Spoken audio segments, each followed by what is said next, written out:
আৰু আজি তেওঁলোকৰ লগত কথা পাতিলো তেওঁলোকে যিখিনি কথা মোৰ পৰা জানিব বিচাৰিছিলে গোটেই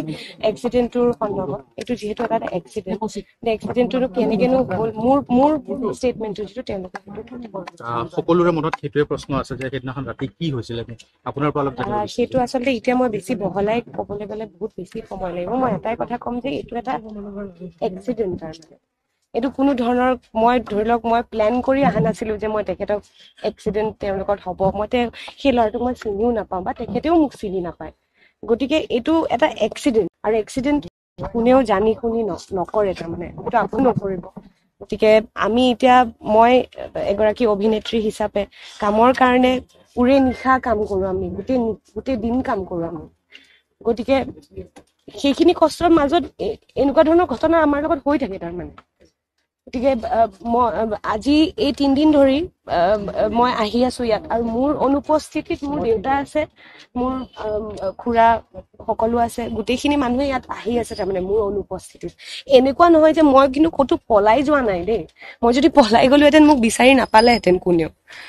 মই সেইটোৱে ক'ব বিচাৰিছো মই পলোৱা নাই কিন্তু আৰু সেইদিনাখনো প্ৰথম আৰক্ষীক ফোন মই কৰিছো সেই ঘটনাস্থলীৰ পৰা মই কৰিছো ফোন মই তেখেতক ফোন কৰিছো আৰক্ষীয়ে তেতিয়া মোক কৈছে যিহেতু মানে বহুত বেছি ৰাতি আছিলে ৰাতি মানে ৰাতিপুৱা আৰু 2-3 বজাত ঠিক সেনেকুৱা এটা সময়ত আৰক্ষী থানাত কোনো তেনেকে মানুহ উপস্থিত নাথাকে গতিকে তেখেতে মোক ক'লে তুমি আজি ঘৰলৈ যোৱা কিন্তু ৰাতিপুৱাই তুমি আহি মানে থানাত আহিবা সেই তেখেতৰ কথা মতেই মই থানালৈ আহিলো আৰু আহি মই গাড়ী নিজে ইয়াতে আনি দিছো গতিকে মই যদি পলাই থাকিলোহেঁতেন বা মোৰ যদি কিবা তেনেকুৱা ভুল থাকিলেহেঁতেন মইতো এইখিনি কাম নকৰিলো দুৰ্ঘটনাটো কেনেকে হৈছিলে দুৰ্ঘটনাটো হৈছিলে আচলতে যিহেতু ৰাতি বহুত বেছি হৈছিলে আৰু মই আহি আছিলো দক্ষিণ গাঁৱৰ ফালৰ চাইকেল ৰুটৰ ফালৰ মাজত এখন ট্ৰাক আছিলে সেই ট্ৰাকখনৰ কাৰণে গোটেই ৰাস্তাটো আৰু সেই ৰাস্তাটো খুব ঠেক ৰাস্তা আপোনালোকে হয়তো দেখিছে চাইকেল ৰুট ৰাস্তাটো ঠেকৰ কাৰণে কোনো গাড়ী অভাৰটেক কৰিব নোৱাৰে তাত আৰু সেই ৰাস্তাটোত মোৰ গাড়ীখন 100-120ত চলাটো অসম্ভৱ কথা তাৰমানে অসম্ভৱ এইটো সেই ৰাস্তাটোত মই আৰু তাকো ট্ৰাকৰ পিছফালে যিসকলে গাড়ী চলাই আপোনালোকে হয়তো জানে যে এখন ট্ৰাকৰ পিছফালে এখন গাড়ী বা এখন স্কুটি কিমান স্পীডত চলিব পাৰে গতিকে এই যিটো অভিযোগ লগাইছে যে 100-120ত আছিলো সেইটো সম্পূৰ্ণভাৱে ভুল কথা তাৰমানে সিমান স্পীডত মোৰ গাড়ী নাছিলে আৰু যদি সিমান স্পীডত মাৰিলেহেঁতেন মোৰ গাড়ীৰ এয়াৰবেগ খুলি গ'লহেঁতেন মোৰ গাড়ী কিন্তু এয়াৰবেগ খোলা নাই আৰু এটা প্ৰশ্ন হয় আপোনালোকে এবাৰো খবৰ লোৱা নাই অভিযোগ আহিছিল আজি আপুনি কৈছে আপোনালোকে এবাৰো খবৰ কৰা নাই সেইটো দায়িত্ব হয় নিশ্চয় দায়িত্ব হয় এইটোও কম মই কথা দায়িত্ব নিশ্চয় হয় এগৰাকী নাগৰিক যিহেতু আমি মানুহ সকলো আমি মানুহে হয় গতিকে এক্সিডেণ্টটো কোনেও জানি বুজি নকৰে আকৌ এবাৰ কৈছো মই আৰু মই যিদিনাখন মই ৰাতিপুৱা ইয়ালৈ থানালৈ আহিলো আৰু থানালৈ আহি পেলাই মই যিখিনি ফৰ্মেলিটিজ পুলিচৰ আছে মই গাড়ীখন জমা দিব লাগে গাড়ীখন NVI কৰিব লাগে NVI কৰিছে গোটেইখিনি চাইছে পুলিচেও তেতিয়া কৈছে যে এইটো সম্পূৰ্ণভাৱে এটা এক্সিডেণ্ট তাৰমানে এইটো না কোনো ফালৰ পৰা কাৰো ভুল ইয়াত আমি ক'ব নোৱাৰো ইনভেষ্টিগেশ্যন কৰি উঠিয়ে কৈছে তাৰ পিছতে মই আচলতে সিদ্ধান্ত লৈছিলো যে মই হস্পিটেললৈ যাম তাৰ নেক্সট ডে আৰু মই সেইমতেই থিয়েটাৰৰ পৰা মই আহিছিলো নেক্সট ডে যে মই থিয়েটাৰলৈ হস্পিটেললৈ মই যাম বুলি কিন্তু তাৰে ৰাতিপুৱাই আচলতে সেইদিনাখন ৰাতিপুৱাই গোটেই সংবাদ মাধ্যমতে হওক বা সামাজিক মাধ্যমতে হওক যেনেকুৱা এটা উত্তপ্ত পৰিস্থিতিৰ সৃষ্টি হ'ল বা মোৰ ওপৰত যিখিনি মিছা এলিগেশ্যন লগোৱা হ'ল সেইটো দেখি আচলতে মই অকণমান থমকি ৰ'লো কাৰণ মই এগৰাকী ছোৱালী মই অকলে তাত যদি মই যাওঁ বা মই যদি তাত গৈ থিয় হওঁ মোৰ লগত কি হয়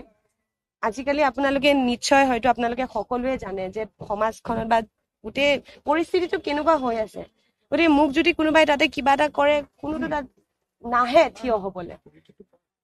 আৰু পুলিচকো আমি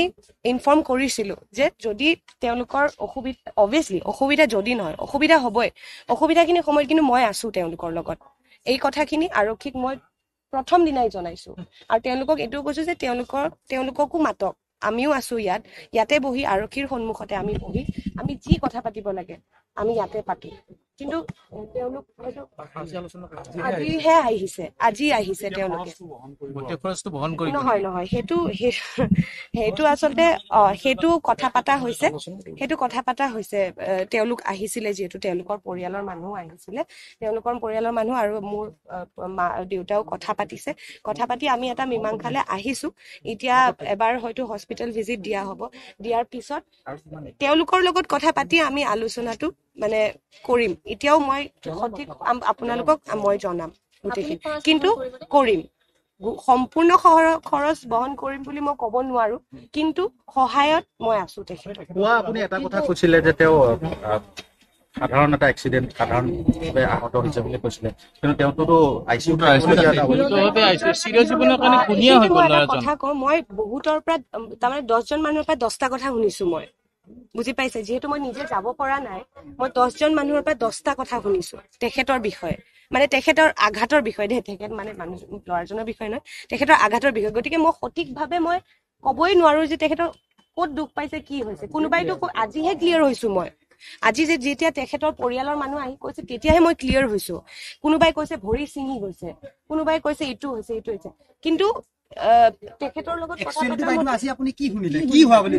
তেখেতৰ মই এইটোৱে পেটত দুখ পাইছে আৰু ভৰিত তেওঁ দুখ পাইছে, কিবা গতিকে সেইখিনি গোটেই চাই পেলাই গতিকে মই নিজে নেদেখাকে মই সেই কথাটো ক'ব নোৱাৰো। এতিয়া যিহেতু চাই পেলাই তেতিয়া আমি গোটেইখিনি আলোচনা কৰি নাই।